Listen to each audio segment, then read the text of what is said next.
జగన్మోహన్ రెడ్డి కట్టించిన క్యాంపస్లు కట్టించింది ఎలా ఉందంటే స్కెలిటన్ స్ట్రక్చర్లో ఇందిరమ్మ ఇళ్ల పథకాల్లాగా ఉన్నాయి. తెలంగాణ లాంగ్వేజ్ చెప్పాలంటే నీకు అట్లున్న స్ట్రక్చర్స్ని తీసుకొచ్చి పెద్ద భగవంతులని చెప్పకు.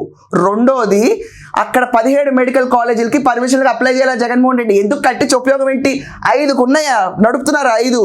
3టికి పర్మిషన్ ఉంటే 5 ఎలా నడుపుతున్నారు? రోజా పిచ్చోళ్ళకి కనిపిస్తున్నావు. నీకు ఫిగర్స్ తెలియదా? నీకు తెలియనప్పుడు నువ్వు కాము కూర్చోకుండా ప్రైవేటైజేషన్ అండ్ పీపీపీ గురించి వచ్చి మెడికల్ కాలేజ్ పర్మిషన్ గురించి ఎందుకు మాట్లాడాలి? లెర్న్ సంథింగ్ కదా, లెర్న్ సంథింగ్. ఇప్పటికప్పుడు ఒక బ్రేకింగ్ న్యూస్ వచ్చిందండి. వీళ్ళు ఇలాంటి ఎడ్యుకేషన్ ఎందుకు చేస్తున్నారా అన్న విషయం పైన ధర్మారెడ్డి, వైవి సుబ్బారెడ్డి చేస్తేనే, నేను చెప్తేనే ఇలాంటి పనులు చేశాను అని చెప్పి ఒప్పుకున్నాడు స్ట్రిక్ట్ ముందు. ఇప్పుడు ఖచ్చితంగా స్టేట్లో ఎడ్యుకేషన్ కావాలి, డీవియేషన్ టాక్టిక్. ఇది తప్ప మనకి స్ట్రైట్ పాలిటిక్స్ జన్మకు రావు. జనాలందరూ ఓహోహోహోహో నమ్ముతారని చచ్చినా ఉండదు. మీరు ఇలా ధర్నాలు చేసుకుంటే ఆహా అని చెప్పి చూసి నవ్వుతారు తప్ప ఓటుగా మాత్రం కన్వర్ట్ అయ్యే సూచనలు ఎక్కడా లేవు.